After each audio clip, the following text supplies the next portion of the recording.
Halo teman-teman, selamat datang di Adam Rosni Channel dan pastikan untuk memberi like, subscribe, dan aktifkan notifikasi agar tidak ketinggalan. Bersiaplah untuk terinspirasi dan beraksi bersama kami. Iya, sinyal jelek ini malam ini, entah sinyal saya kah yang jelek ya, pantas aja jelek kayak orangnya juga gitu. Halo, selamat malam. Selamat malam Pak Ustadz, apa kabar? Malam. Alhamdulillah saya udah bangkit di hari ketiga, Pak.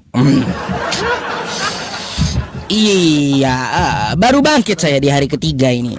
Makanya sehat walafiat sekarang. Pak, malam ini ada yang perlu saya obati.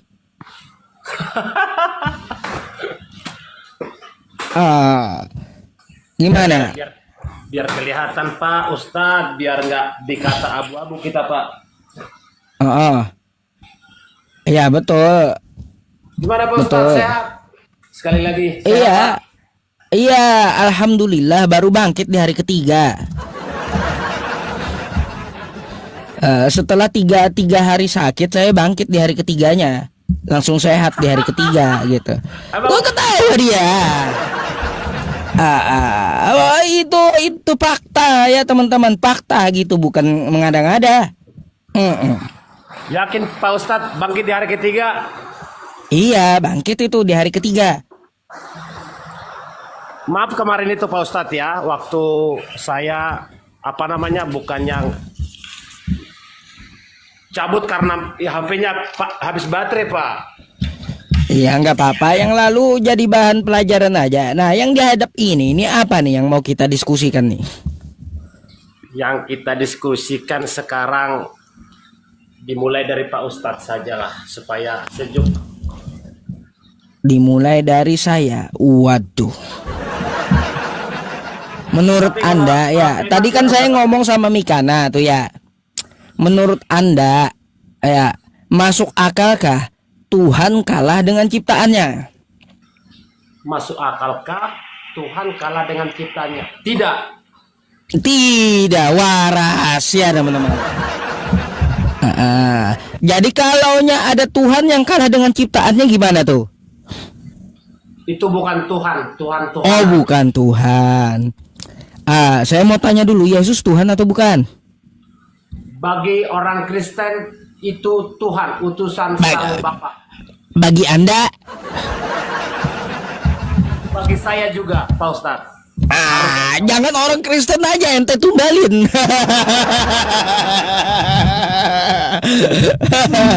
Ya, kalau bagi Anda Tuhan itu Yesus, tapi dia kalah dengan tentara Romawi, gimana tuh ceritanya? Sampai diseret tentara Romawi. Ini Tuhan kok kalah dengan ciptaannya? Katanya bukan Tuhan tadi. Baik, secara manusia saya harus menerima pendapat orang secara rasional berpikir di dunia. Namun kalau kita masuk kepada suatu keyakinan, ini kan suatu hal yang saya yakini Pak Ustadz. Jadi secara manusia harus saya menjawab betul kata Pak Ustadz dan pendapat teman-teman. Begitu Pak Ustadz.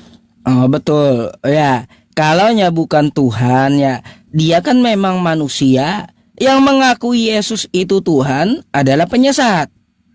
Kan kayak gitu di kitab Anda. Yang mengakui Yesus itu Tuhan adalah si penyesat. Jadi yang mengakui Yesus sebagai manusia itu adalah pengikut Yesus. Tapi yang mengakui Yesus sebagai Tuhan itu adalah si penyesat dan antikristus. Itu di kitab Anda. Coba dibacakan Pak. Kalau saya nggak hafal ayat. Mungkin Bapak jauh. Iya. Baik nih. Ntar ya.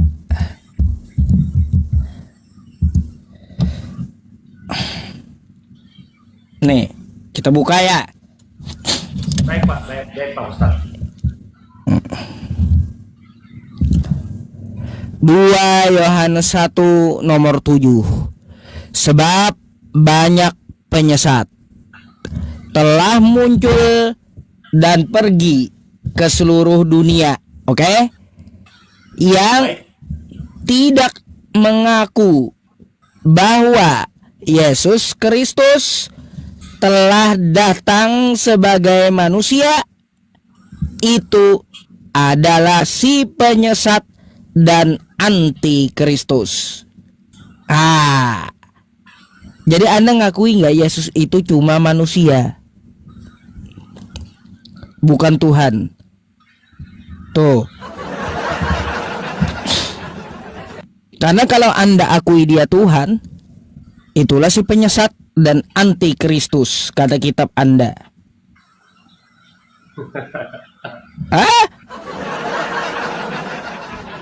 Kan gitu. Gak ada di sini dikatakan yang tidak mengaku bahwa Yesus Kristus telah datang sebagai manusia dan Tuhan. Enggak kayak gitu, enggak. Telah datang sebagai manusia, enggak ada dan Tuhannya. Jadi Anda akui enggak dia itu bukan Tuhan, dia itu hanya manusia biasa. Kalau Anda enggak mengakui Yesus itu manusia tapi Tuhan, nih kata kitab Anda, itu adalah si penyesat dan anti Kristus. Gimana tuh? Dulu memang Pak ya, yang saya baca, kalau saya sih secara penghafalan kitab ayat-ayat, saya nggak terlalu hafal Pak. Mungkin karena Pak Ustadz sudah biasa baca ya, memang sudah kerjanya setiap hari ya. Jadi begini Pak Ustadz, di zaman Kristus itu, setelah Kristus membuat sudah memberikan banyak ajaran kepada pengikutnya, banyak sebenarnya orang yang mengaku-ngaku mendapat ajaran itu dari Kristus sendiri. Sebenarnya yang tidak disebut di sana adalah orang yang ngaku-ngaku Pak, yang tidak percaya. Ngaku itu Pak belum tentu percaya Pak, seperti itu Pak Ustaz. Aduh, ini teman-teman kagak di TikTok, kagak di YouTube, judi online ini jadi kali gitu ya. Ini bentar ya Pak ya. Yang polisi ya, polisi cyber kerjanya apa sih sama Komdigi?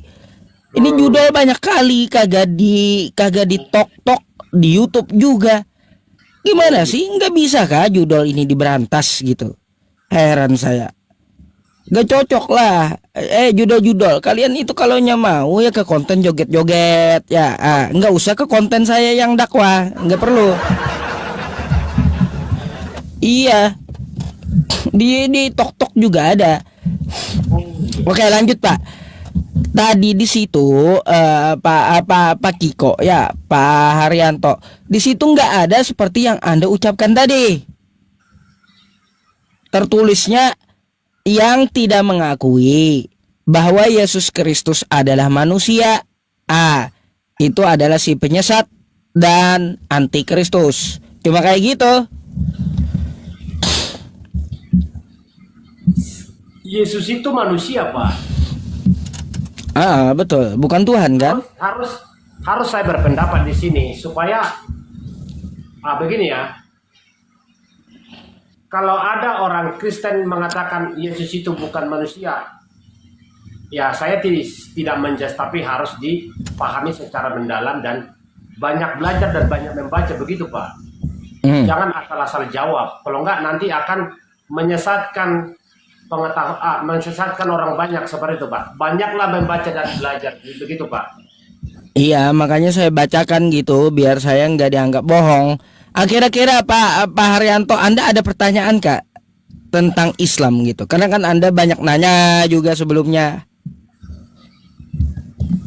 Tentang tadi Pak ya, banyak manuskrip yang namanya pun ya zaman sekarang itu semua tulisan manusia Pak. Nggak ada itu langsung dari Tuhan itu sendiri Pak. Tetap lewat manusia apapun dia.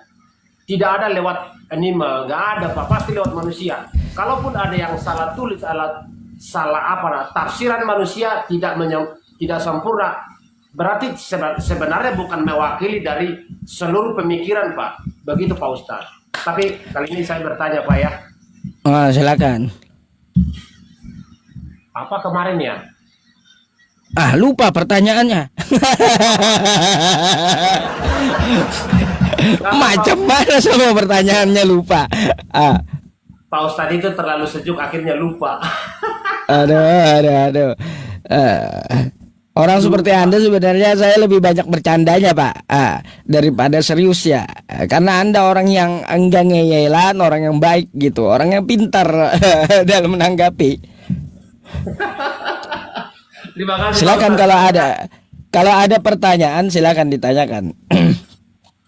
Terkadang begini Pak, saya untuk bertanya itu ya karena belasan ribu orang memandang kita Pak, mendengarkan kita. Apabila saya harus bertanya yang sifatnya seolah-olah ada indikasi dalam pikiran saya, seperti teman-teman yang sudah pernah menjadi narasumber bagi Pak Ustadz ya. Kadang-kadang pertanyaan itu bukan benar-benar mau bertanya Pak, tapi harus kita sikapi Pak. Izin Pak Ustadz ya, jangan kalau ada teman-teman saya Kristen ya kita sebangsa dan setanah air, ya harusnya Pak Ustadz kasihan lah kalau memang secara ilmu akademinya nggak ada, pengetahuannya nggak ada, mohon maaf gitu ya. Ya sebaiknya Bapak jangan terlalu bertanya yang keras-keras Pak gitu Pak. Susah Pak, biar sadar gitu. Kasihan Pak Ustadz. Tuh ada yang bilang Pak Haryanto, kau sekarang mau alap aja katanya. Tuh Kristen yang tulis tuh di bawah, kau mau alap aja sekarang katanya. Gak apa-apa. Semua orang boleh berpendapat, apapun pendapatnya tetap saya hargai. Kembali lagi, jangan kalau ada pun pendapat ya tiba-tiba marah sampai kasih maki. Saya paling nggak suka Pak. Tapi iya betul. Ya, kalau sekali lagi ada teman-teman kita dari Nasrani nggak sanggup jawab pertanyaan Bapak, tolong jangan dipaksa Pak, kasihan Pak. Ya artinya kalau dia nggak jawab kan maksud saya dipikirkan lah, setidaknya kan kayak gitu. Kan gitu. Coba pertanyaan ini sering saya ajukan sama temen Nasrani semenjak dulu nih ya Pak ya, semenjak dulu sampai hari ini nggak ada jawaban. Bahkan sekelas pendeta ya yang S2 sekalipun nggak ada jawaban. Mungkin ini akan saya tanyakan sama Anda biar kita ngajak berpikir gitu. Menurut Anda Yesus itu Tuhan? Baik. Apakah Anda percaya Tuhan itu maha adil gitu? Adil, maha adil. Sangat ya. adil. Berarti Yesus maha adil. Benar Pak. Dalam segi apapun. Dalam segi apapun yang saya baca ya, karena hampir sudah 2 kali Pak baca, cuma secara hafalan ya ayat-ayat nggak terlalu saya hafal Pak. Namun saya tiap hari harus baca 2 ayat. Wajib di kami, kebetulan saya ada grup membaca Alkitab ini Pak, dan harus membaca minimal 2 ayat 1 hari. Jadi saya punya dasar untuk menjawab apa. Apabila saya tidak mampu menjawab, mungkin saya belum paham dan belum mempelajarinya, dan saya tidak mau akan menjawab Bapak. Itu Pak. Harus bijak Pak menjawab Bapak. Kalau nggak, masuk ke lubang Pak. Baik. Kalaunya Tuhan itu adil, Yesus maha adil dalam segi apapun. Sekarang saya mau tanya. Baik Pak. Yesus itu turun di abad pertama, betul? Betul Pak Ustadz. Selama 33 tahun di Bethlehem atau Nazaret, betul nggak? Kurang lebih begitu Pak Ustadz, benar. Nah, selama dia turun ke dunia, hanya orang-orang dari Nazaret, orang-orang sekitar Yesus yang dapat melihat Yesus dengan matanya, betul nggak? Betul Pak Ustadz. Ya kan, orang di abad pertama bisa lihat Yesus dengan matanya. Oke, itu poinnya. Nah, sekarang kita di tahun 2025, kalau Yesus itu adil, kita juga harus bisa melihat dia dengan mata kepala kita. Baik Pak Ustadz, diteruskan Pak Ustadz. Nah, di mana letak keadilannya Yesus ini? Sedangkan yang bisa melihat di abad pertama aja hanya 33 tahun aja dapat dilihat ini Tuhan. Kalau Anda ini Tuhan saya, Pak Haryanto ya, saya akan tuntut dia gitu. Iya, akan saya pertanyakan, kau Tuhan macam apa? Kagak adil sama sekali gitu. Kan gitu, orang 33 tahun enak-enakan lihat fisik Tuhan dengan matanya. Kan kayak gitu. Kita tahun 2025, jangankan lihat dengan mata, lihat fisiknya aja kagak ada. Ini mana keadilan Yesus bagi kita semua? Baik, memang kalau menjawab ini, saya tidak mau menyepelekan pertanyaan ini, tapi ada dalam hati saya, ya sudahlah, tetap harus saya jawab. Ya Pak Ustadz yang saya hormati, begini Pak Ustadz, dalam pemahaman kami sebagai umat Kristiani ya, yang percaya kepada ajaran Kristus, begini, sejak manusia kejatuhan ke dalam dosa, maka terputuslah hubungan kemuliaan itu kepada Tuhan itu, sehingga Tuhan yang Maha Besar, Sang Maha Pencipta, membuat caranya dengan cara ilahi sendiri, yaitu dengan mendatangkan, memberikan Yesus sebagai penebus dosa umat itu, untuk supaya manusia tidak selama-lamanya jatuh ke dalam dosa itu, Pak. Seperti itu. Akhirnya, baik, itu Anda jawab dengan doktrin, Pak, dengan dogma, dengan doktrin kekristenan, kan kayak gitu. Yang kita pertanyakan ini, kita ambil netral, baik dari agama manapun. Kita sepakat Tuhan itu adil. Coba kita cek, Tuhan Kristen nongol di abad pertama. Hanya orang abad pertama yang bisa lihat dengan matanya. Orang di abad kedua nggak bisa lihat, sampai orang yang di tahun 2025. Lalu di mana adilnya Tuhan yang seperti ini gitu? Nah, jadi yang kita cari itu bukan doktrin atau dogma dari kekristenannya, tapi di mana letak sifat keadilan Tuhan gitu bagi semua manusia. Jadi saya bilang ya, Tuhan punya caranya, mutlak tidak ada seorang pun manusia yang bisa mengotak-atik Tuhan beracara. Begini Pak Ustadz, kalaupun pada masa itu ya, Tuhan harus hadir di, katakanlah di Nazaret, itu saya tidak boleh keliru untuk menjawab Pak Ustadz. Kalau nggak nanti, karena banyak manusia lagi banyak menonton kita Pak Ustadz.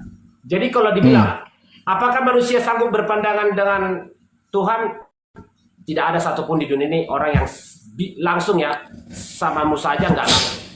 Tapi kalau Yesus kan utusan Tuhan itu sendiri, pribadi ketiga Allah yang Esa, itu pribadi ketiga Tuhan itu Pak Ustadz. Jadi kalaupun dibilang gak adil, oke lah, itu pertanyaan yang sangat sederhana menurut saya secara manusia. Saya bilang Tuhan itu punya cara sendiri dan kita tidak bisa mengotak-atiknya seperti itu Pak Ustadz. Jadi cara dia sendiri itu tidak mungkin bertentangan dengan sifatnya sendiri. Itu nggak mungkin. Cara dia sendiri tidak mungkin bertentangan sama dia sendiri. Iya, cara dia itu tidak mungkin bertentangan dengan sifatnya. Menurut saya sih tidak bertentangan Pak Ustadz. Tuhan Sang Bapa mengutus dia turun ke dunia lewat di luar pernikahan secara biologi manusia. Utusan, benar-benar utusan. Sampai kepada kematiannya dan mampu bangkit, begitu Pak Ustadz. Jadi kalau itu lagi-lagi gini Pak, itu kan doktrin Kristen, Tuhan mengutus anaknya. Atau lagi-lagi tuh itu doktrin Kristen. Sekali lagi yang kita cari keadilan gitu. Coba Anda pikir, di mana letak keadilannya? Cuma satu kampung yang lihat Tuhan selama 33 tahun. Hanya orang abad pertama. Orang abad kedua kagak bisa lihat. Sampai orang tahun 2025 saya sendiri kagak bisa lihat. Jadi apalagi orang buta. Kasihan kali gitu. Nah, yang saya ajak kepada Anda, coba mari kita pikir, di mana letak keadilan Tuhan yang kayak gini? Nah, itu. Menurut saya adil sih Pak Ustadz, karena ajaran itu menyebar ke seluruh dunia. Begitu Oh, Pak Ustaz. itu kalau gini, itu kalau ajaran iman. Ya, kita nggak bicara ajaran atau iman, keadilan, sifat Tuhan yang kita bicarakan. Haruskah Tuhan itu menunggu sampai sekarang di dunia Pak Ustaz? Seharusnya kalaunya dia adil, ya, dia menunjukkan dirinya kepada manusia, maka seluruh manusia harus lihat dia. Itu baru adil. Sampai masa sekarang begitu Pak Ustaz? Iya, sampai kiamat nanti. Pertanyaan itu silakan sama Tuhan saja langsung Pak Ustaz. Karena yang bagian dari manusia, baiklah mungkin saya harus menjawab secara manusia. Tapi kalau Artinya gini, Pak. Gini, artinya kan di dalam doktrin kekristenan nggak bisa menjawab ini. Karena apa? Kata Anda sampai Anda kembalikan kepada Tuhan, tanya sama Tuhan aja kalau kayak gitu. tapi Pak Karena Ustaz, memang nggak ini, Pak. Nggak ada sifat adilnya. Lalu gini aja. Saya ajak bentar Bapak. Saya ajak Anda untuk mikir bagaimana Tuhan yang adil. Pak Ustadz itu pintar ya supaya apa semuanya menarik dan Pak Coba, Ustadz, mari kita pikirkan caranya seperti apa supaya Tuhan itu maha adil kepada seluruh manusia. Tuhan yang kayak gimana menurut Anda? menurut saya sih adil Pak Ustadz ya. Adilnya kenapa? Kematian salah satu bukan hal yang biasa menurut saya adil. Kematian itu sangat adil menurut saya. Nggak ada lagi di atas itu Pak Ustadz menurut saya bagi orang yang percaya itu Pak Ustadz. Bukan masalah kematian atau hal lainnya. Sifat dari Tuhan ini, biar dia bisa disebut adil, itu Tuhan seperti apa menurut Anda? Kalau Yesus udah gagal, nggak bisa kita sebut adil. Gugur klaim Anda tadi Yesus dikatakan maha adil. Karena dia nggak bisa adil kepada seluruh manusia. Jika dia menampakkan dirinya kepada manusia, maka dari zaman Nabi Adam sampai kiamat nanti, itu semua manusia harus lihat dia. Itu baru adil. Nah, Yesus di abad pertama saja, itu artinya dia tidak adil. Jadi secara ketuhanan gugur gitu. Yesus ini layak disebut Tuhan gugur gitu. Lalu bagaimana?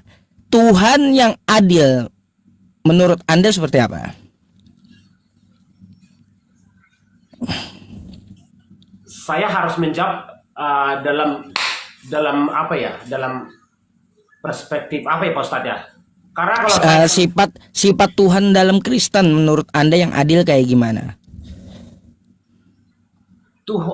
sifat Tuhan di dalam kekristenan menurut saya sih sangat adil Pak. Karena apa? Hukum kasih ada Pak. Di kami tuh ada hukum kasih sampai 10 Pak. Kalau itu iman, namanya apa? Hukum kasih. Itu kan doktrin keimanan dari Kristen. Bukan Gitu. keimanan itu bukan keimanan itu bersumber dari Tuhan itu sendiri Pak Ustadz. Ya semua kayak gitu Pak. Ya Hindu, Buddha juga seperti itu, Islam juga seperti itu kalau namanya iman. Tapi yang kita bahas sifat Tuhan yang adil itu seperti apa gitu. Saya hanya menjawab Pak Ustadz. Saya berpendapat cukup adil. Tapi kalau untuk apa ya? Karena pendapat saya belum tentu Kalau kuat. boleh saya kasih pandangan, boleh nggak Pak? Boleh Pak Ustadz. Jadi Pak, ya menurut saya Tuhan yang adil itu Tuhan yang tidak pernah kelihatan. Sejak zaman Nabi Adam sampai kiamat nanti, dia tidak kelihatan dengan mata. Kalau ada Tuhan nongol, pasti kagak adil ini Tuhan. Jadi Tuhan yang adil itu sejak zaman Nabi Adam sampai hari kiamat nanti, dia tidak kelihatan dengan mata. Kagak usah kita yang bisa lihat. Dia juga adil terhadap orang buta, karena dia nggak nongol gitu. Gak ada bedanya buta atau tidak, sama-sama nggak bisa lihat Tuhan. Baik. Nah ini Tuhan yang adil. Jadi kalau ada Tuhannya dibentuk simbol, dibikin patung, ada yang turun ke bumi, ini pasti nggak adil Tuhannya. Pasti nggak adil. Tuhannya digambarkan dengan patung, Tuhannya dilukis ya dengan karikatur, Tuhannya dipoto, atau Tuhannya langsung nongol. Ini Tuhan yang nggak adil, nggak layak disebut Tuhan, karena nggak ada adilnya dia. Tuhan yang adil itu yang tidak kelihatan sejak zaman Nabi Adam sampai kiamat nanti. Makanya ya Pak ya, kata Nabi Musa ya, coba Anda buka di Keluaran 33 nomor 20. Lagi firman-Nya, kata Tuhan Nabi Musa, engkau tidak tahan memandang wajahku. Betul. Kalau kamu memandang wajahku, maka kamu akan mati. Itu Betul, kata Pak. Tuhan Nabi Musa. Nggak bisa kelihatan Tuhan Nabi Musa. Habis itu ya kata Yesus di Yohanes 5 nomor 37. Bapa yang mengutus aku, dia yang bersaksi tentang aku. Kamu tidak akan dapat melihat rupanya. Betul. Suaranya pun tidak dapat kau dengar. Rupa Tuhan, kata Yesus, tidak dapat dilihat. Dalam Islam juga kayak gitu, Pak. Quran surah Al-An'am ayat 103. La tudrikuhul absar. Allah Subhanahu wa taala tidak dapat dilihat dengan mata. Gitu. Jadi yang namanya Tuhannya para nabi tidak kelihatan. Itu dulu dicatat. Kira-kira agama mana Tuhannya yang kagak kelihatan di muka bumi ini? Agama mana Tuhannya yang tidak kelihatan? Saya tidak mau mewakili agama lain, supaya tetap sejuk. Tuhan kami tidak pernah kelihatan, tapi kami bisa merasakan dengan iman kami sendiri. Tapi kalau nanti itu iman. Yesus, tetap saya jawab. Ya, kalau kita lihat dari semua agama, kita jujur aja Pak, diskusi itu ya, hidayah dan diskusi serta iman itu wajib jujur gitu, agar kita mau menggunakan akal kita, kan gitu. Kita wajib juga jujur aja. Kita jawab aja Pak. Dari semua agama di seluruh muka bumi ini, Buddha Tuhannya kelihatan, Hindu Tuhannya kelihatan, turun. Terus pagan Tuhannya kelihatan, mereka gambarkan. Terus Kristen ya, Tuhannya juga kelihatan. Yang kagak kelihatan ada dua, Yahudi dengan Islam. Kalau kita pikir Yahudi dengan Islam, oke? Tapi apa bedanya Islam dengan Yahudi? Apakah Tuhannya sama? Ya, Tuhan itu satu. Wa ilahukum ilahu wahid. Tapi saya tidak akan pernah sudi mengatakan Allah Subhanahu wa taala sama dengan Tuhannya orang Yahudi yang mujassimah.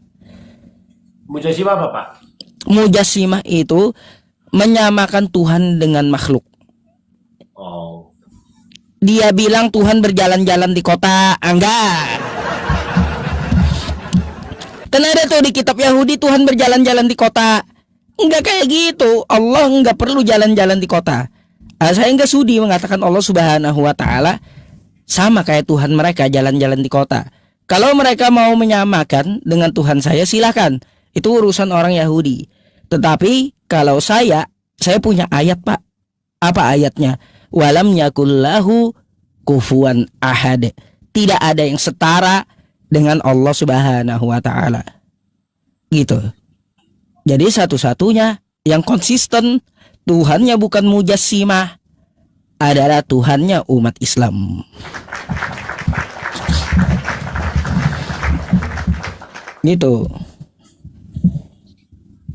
Tapi ada apa ya, teman saya orang Timur Tengah ya, orang Arab. Saya pernah bertanya. Ada. Semua terjadi secara itu, histori itu ada. Bahkan dari mulai kecil kelahiran sampai jelas ya. Jadi kalaulah Tuhan itu Yesus Kristus itu bukan utusan Tuhan, kok bisa umat manusia miliaran untuk apa ya, secara ya logika berpikir, logos, untuk secara logika ya. Ini kan kita berbicara tentang keimanan, Pak. Iya, sampai miliaran manusia untuk menempatkan dirinya untuk tunduk dan taat kepada ajaran Kristus itu. Oh, jadi gini Pak. Ini lagi-lagi kalau kita lihat cara penyebarannya. Cara penyebarannya, satu, didanai dengan kuat. Dua, penyebarannya dengan kosakata yang manis dan menarik. Di Kristen nggak perlu ya begini begitu. Yang penting percaya Yesus udah menyelamatkan, dosa ditebus. Kata orang nggak perlu ngapa-ngapain, yang penting percaya Yesus gitu. Percaya Yesus, dosa ditebus. Udah kan enak kali gitu doktrinnya. Kan kayak gitu. Itu salah. Itu kalau menurut saya, kalau kita lihat dari ini Pak, dari cara jalannya. Habis itu agama Bapak, mohon maaf ya Pak ya, kebanyakan juga disebarkan melalui penjajahan gitu, termasuk di Indonesia. Coba Anda lihat di negara yang lain selain Indonesia juga agama Anda disebarkan dengan, mohon maaf, kalau udah penjajahan artinya dengan paksaan gitu. Tuh udah dua jalurnya, banyak jalurnya. Kenapa menjadi miliaran orang yang ikut paham ini? Gitu loh Pak. Jadi kalau kita lihat dari cara penyebarannya seperti itu. Gitu. Makanya saya nggak heran Pak, ada Kristen naik kagak tahu dengan kitabnya. Nggak heran saya. Ada Kristen naik nggak tahu dengan kitabnya, bunyinya kagak tahu, ajaran Yesus kagak tahu gitu. Itu memang didoktrin kayak gitu mereka. Yang penting percaya, udah selamat. Akhir bulan nanti transfer aja 10%, kan gitu. Gitu loh Pak, bukannya mengada-ngada ya. Ini yang saya baca gitu. Tapi kalau tanggapan Anda lain silakan. Ustaz, karena banyak yang simpatik sama Pak Ustaz, izin. Ustaz harus jangan masuk kepada, itu udah masuk sedikit ke ya mau kayak gimana ya Pak, frontal aja kayak gitu, biar teman-teman banyak baca juga, maksud saya gitu. Bukan berarti menghina, tapi supaya teman-teman juga banyak baca, maksud saya. Kalau mengenai, kan saya udah bilang Pak Ustaz, izin ya dengan segala macam. Kalau ada teman-teman Nasrani, kita kan bangsa tanah air ya, izin dengan segala hormat Pak Ustaz. Kalau memang nggak mampu jawab, izin Pak Ustaz, akan nanti berakhir Pak Ustaz. Iya Pak, dari tadi kan saya nggak juga memaksakan jawaban Anda, kan enggak. Cuma kan dari yang saya ucapkan, coba kita pikirkan kan kayak gitu. Saya bawa dari dalil, dari logika kan kayak gitu. Tuhan yang benar itu kayak gimana? Kagak kelihatan. Tuhannya para nabi kagak kelihatan. Dalilnya di mana? Dalilnya di Yahudi ada, di Kristen ada, di Islam ada. Tuhan itu yang namanya Tuhan kagak kelihatan. Itulah Tuhan yang adil gitu. Baik, saya mau masuk sedikit ya Pak. Di dalam hukum perjanjian lama, kitab Yahudi ya, kalau anak Abraham ada dua, Ismail dan Ishak Pak. Izin Pak Ustaz ya, kita nih belajar. Kalaupun saya mungkin pendapat saya kurang pas atau jangan, izin ya penonton semua. Silakan Mbak. Sangat saya hormati, tetap harus menunjukkan buat kita semua. Anak Nabi Ibrahim ada dua, Ismail dan Ishak. Ya. Kalau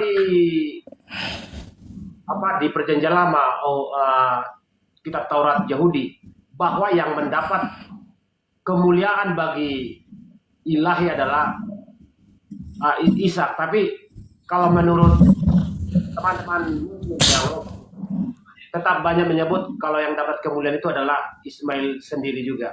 Bagaimana pendapat Ustaz di sini? Baik, jadi gini Pak, saya pernah mendiskusikan ini sama Bang Billy, penganut Yahudi yang ada di Indonesia. Dia malah tanya balik sama saya, kau mempermasalahkan itu, emangnya dari keduanya ada yang dikorbankan? Langsung diam saya. Saya pikir betul juga. Jadi ngapain kita ribut itu, kata Bang Yahudi. Bang Billy Yahudi tuh. Dua-duanya mulia, kata beliau. Gak ada yang dikorbankan. Kan domba juga tuh yang diganti. Ngapain kita permasalahin itu? Artinya dua-duanya mulia bagi Yahudi.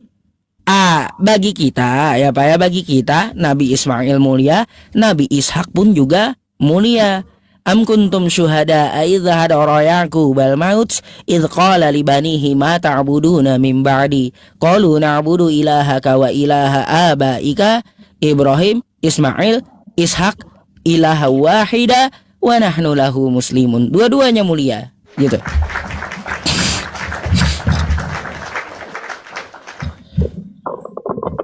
Itu saya terkejut. Serius Pak. Serius saya Pak Haryanto. Terkejut saya Bang Billy ngomong kayak gitu sama saya. Kepercayaan Kristen, ajaran Kristus gitu ya. Semua berujung pada dengan cara penjajahan. Tapi di Sumatera Pak, bukan menjajah Pak, asli misionaris Pak. Mungkin yang Pak pelajari mungkin ada ya, tapi yang saya mau jawab tidak. Ya kalau yang kayak gitu misionaris juga ada Pak. Itu nggak heran saya. Udah tahu dari dulu kalau untuk masalah itu. Udah tahu. Cuma kan setidaknya kan saya diskusi dengan Pak Haryanto. Ya Bapak sendiri yang mau berpikir gitu. Apa yang kita bicarakan betul nggak kayak gitu. Kan kita kan diberikan akal. Kan kayak gitu. Akal yang sehat. Kalau kita akal sehat maka kita berpikir tentang Tuhan, dia harus adil, gak boleh dia gak adil. Kan kayak gitu. Itu dulu yang kita pikir. Jadi memang beberapa poin Pak ya, saya menjelaskan beberapa dalam satu minggu ini. Tuhan yang benar itu kayak gimana? Kagak kelihatan. Cara penyembahan yang benar kayak gimana? Sujud seperti yang dilakukan oleh para nabi gitu. Gitu. Jadi saya agak heran aja Pak ya. Nabi Abraham Tuhannya kagak kelihatan di zaman Abraham. Kalau Tuhan kelihatan di zaman Abraham, maka manusia akan mati. Kan gitu. Di zaman Nabi Musa Tuhan kagak kelihatan. Kalau ada yang lihat Tuhan, maka manusianya akan mati. Kan gitu. Tiba-tiba Pak, di zaman Yesus Tuhannya kelihatan, bukan manusianya yang mati, tapi Tuhannya yang mati. Kebalik gitu. Dulu manusianya yang mati kalau lihat Tuhan. Di zaman Yesus bukan manusianya yang mati, Tuhannya yang mati Pak. Ini kok bisa dibolak-balik kayak gitu? Bukan maksud menghina gitu ya Pak ya, tapi ngajak berpikir gitu. Yesusnya lah yang mati. Kalau Pak Ustadz bilang ya silakan Pak Ustadz. Saya sedikit pun tidak akan terganggu dan tetap saya hormati. Tapi tetap saya bilang Yesus itu Tuhan itu nggak. Ya iya, Tuhan nggak mungkin mati Pak. Nggak mungkin, dia yang menguasai kematian, ngapain dia mati? Aneh-aneh aja.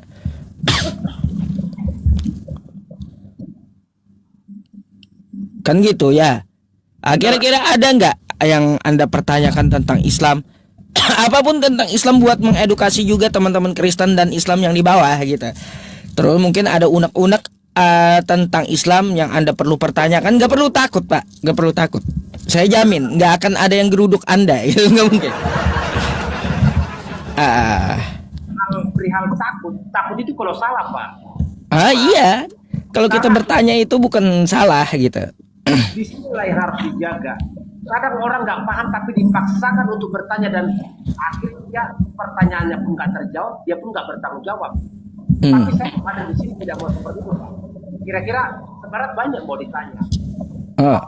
Setiap kali saya turun dari live-nya Pak Ustadz, ya banyak juga. Silakan saja lah, karena mungkin teman mereka belum sampai ke sana gitu Pak. Karena saya juga setiap turun Pak komen juga caci maki caci. Aduh, kalau dicaci maki itu saya tiap hari, Pak. Tiap hari. Tuh aja saya dicaci maki lagi tuh. Saya biarin, malah saya makan caci makinya. Jadi makanan saya. Yang saya herankan Pak Ustadz ya, begitu saya turun, apa katanya? Kenapa kau bergabung sama Pak Ustadz? Nah, Pak Ustadz, kenapa harus kayak gitu? Saya tanya, kamu kenapa terganggu dengan urusan Pak Ustadz ini? Ya kenapa kamu bergabung? Wah, kamu udahlah, kamu jangan saya jangan sampai begitu Pak Ustadz. Jadi kalau saya berada ini, apa aja saya botol, saya kira begitu Pak. Gini Pak. Karena ada yang antri juga kan di bawah ya, saya harapkan Anda bisa memahami waktunya juga sama yang di bawah kan kayak gitu. Cuma sebelum itu saya mau nanya Pak, kemarin kan ada yang syahadat tuh di tanggal 6 Oktober ya kalau nggak salah, 3 hari yang lalu. Tiba-tiba pendetanya Pak ke rumah memaksa untuk balik ke Kristen. Itu kayak gimana tanggapan Anda? Kok pendeta kayak gitu ya? Silakan yang ini diulangi lagi Pak, biar semua dengar. Jadi kan di tanggal 6 itu ada orang yang masuk Islam bersyahadat dengan Bang Zuma kan gitu ya. Oh bukan kirain Pak Ustadz bukan sama saya, sama Bang Zuma, karena beliau administrasinya lengkap. Jujur aja beliau bisa keluarin dari API itu sertifikat mualaf. Nanti kalau saya juga ada yayasan kan saya bisa keluarin sertifikat mualaf juga gitu untuk mengesahkan. Jadi di tanggal 6 tadi itu ada yang syahadat ya masuk Islam. Tiba-tiba besoknya pendetanya ngamuk datang ke rumah maksa dia untuk kembali ke Kristen. Kok ada pemuka agama kayak gitu? Apa penilaian Anda terhadap ini pendeta dan agama Anda sendiri? Atau dari Bang Juma langsung? Bukan, saya lihat langsung videonya. Itu saya salahkan bukan yang mualafnya, yang pendeta saya salahkan. Kenapa saya salahkan? Hidup punya pilihan. Hidup harus apa ya? Setiap kita manusia harus mampu meletakkan diri sebagai manusia yang punya rasional berpikir itu. Gimana ya? Cerdas lah, jangan apa ya? Kenapa pendeta itu harus marah? Saya nggak terima kalau pendeta itu kan pribadi yang di mualaf tadi itu salah. Nggak harus pakai didatangin, nggak perlu Pak bagi saya. Amatan itu kan tidak mewakili Pak. Iya, beliau satu keluarga kemarin masuk agama Islam itu. Besok pendetanya datang. Ya, pendeta sih saya salahkan. Tapi nggak tahu secara detail ya kenapa sampai harus didatangin. Hanya mungkin pengen tahu atau maksa untuk kembali ke Kristen gitu. Gak ada urusan Pak. Makanya aneh kali gitu. Pendapat sih dengan Anda Pak. Aneh gitu. Itu kan orang punya pilihan gitu. Kalau di mana katanya Indonesia kan bebas menganut agama, tiba-tiba malah diintimidasi kayak gitu kan, aneh gitu. Aneh menurut saya. Ya, kadang-kadang saya berpendapat begini Pak, dibully. Lu sih, kamu sih satu pikiran sama Pak Ustadz. Ya, begini loh cara berpikirnya. Kalaulah seseorang mau dengan ajaran, katakanlah dia mau gitu Pak ya. Kenapa kita harus marah? Kenapa kita harus melarang-larang? Saya bilang betul. Keyakinan itu nggak boleh kita paksakan dan tidak boleh diwakili. Mutlak itu. Bagaimana? Pak, banyak tuh yang marah sama Anda. Pansos katanya Anda. tuh yang Kristen tuh. Lanjut Pak. Sekarang begini, bagaimana ya pemahaman teman-teman tentang kalau ada teman yang sudah menyeberang menjadi malam. Terus teman-teman coba, teman-teman terus Anda mau bilang apa? Berbuat saja imanmu. Ini saya Kristen sejati, orang Indonesia. Tidak bisa mewakili orang lain. Bukan berarti saya supaya kalian imannya longgar. Jadi di otak-atik bisa. Itu kembali lagi kepada dirimu. Kalau Anda imannya tanggung-tanggung, apapun yang disampaikan Pak Ustadz, tetap kau kuat. Jangan gampang marah teman-teman. Mana sih iman? Iya, betul. Menghujat, bilang botol itu segala macam. Iman gak bisa diwakili. Keyakinan kepada Sang Pencipta, oh diwakili. Pak Ustadz mau bilang apapun di sini, silakan. Anda boleh dengar. Anda nggak suka, terserah. Betul. Ini salah, itu salah. Kalau mau murni nggak ada, mati tidak bisa. Ya betul Pak, sepakat, mantap. Pak ini Pak Haryanto, biasanya kan saya diskusi sama kawan Kristen ya, mungkin setengah jam sampai 45 menit satu orang biar yang lain juga kebagian waktu gitu. Jadi Pak Haryanto, adakah yang mau Anda sampaikan lagi? Soalnya kasihan juga kelamaan yang di bawah nunggu untuk gantian diskusi kan gitu. Baik, terima kasih kalau Ustaz sudah memberikan ruang buat saya. Namun saya mengajak seluruh baik Muslim baik Nasrani ya, mari jaga emosi, kendalikan pikiranmu supaya apa? Supaya tetap bisa berdiskusi, apapun argumen silakan. Dan jangan mengeluarkan kata-kata yang sangat melukai hati siapapun. Izin Pak Ustadz ya. Tidak boleh. Silakan Pak Ustadz berpendapat, bertanya, narasi apapun sampaikan. Silakan kalau Anda teman-teman semua bisa jawablah dengan kemampuanmu, dengan tidak mengada-ngada. Itu sebenarnya. Jangan mau terusik hatimu. Tetap kau pada pendirianmu. Jangan mudah goyang imanmu. Kalau ada pun seperti tadi yang sudah menyeberang menjadi mualaf, itu pribadinya. Karena keyakinan seseorang tidak bisa kau mewakili, tidak bisa kau marahi. Itu pilihannya, hormati itu. Bukan berarti saya berpendapat, kamu salah satu. Silakan Anda berpendapat, karena iman itu tetap buku kepada Sang Pencipta. Itu aja Pak Ustadz. Betul. Terima kasih Pak Haryanto ya. Ya mungkin besok kita bisa kembali untuk diskusi. Siapkan pertanyaan Pak ya buat besok, oke? Terima kasih banyak Pak Haryanto, sehat selalu ya sekeluarga di sana ya. Semoga mau berpikir dan semoga Allah memberi Anda jalan hidayah. Amin ya robbal alamin ya. Saya izin gantikan dulu Pak Haryanto sama teman-teman Kristen yang antri gitu ya. Baik. Selamat malam Pak Haryanto.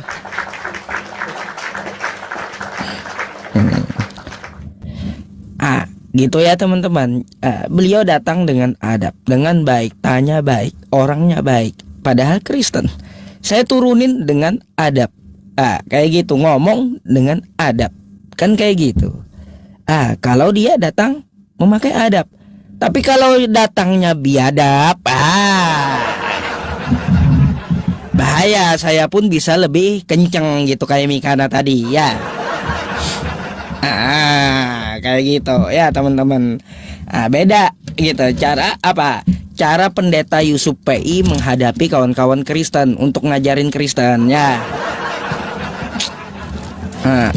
Jangan heran saya sebut diri saya pendeta. Kenapa? Siapa yang mau protes coba? Siapa mau protes? Saya sebut nama saya pendeta Yusuf PI. Ya ada yang protes. Aduh. Nama yayasan apa Ustadz? Nanti. Kata Bang Imam Syafi'i, kalau beliau ada ini saya suruh naik loh advokat saya ini. Dia nonton aja, nggak mau dia naik, nggak mau.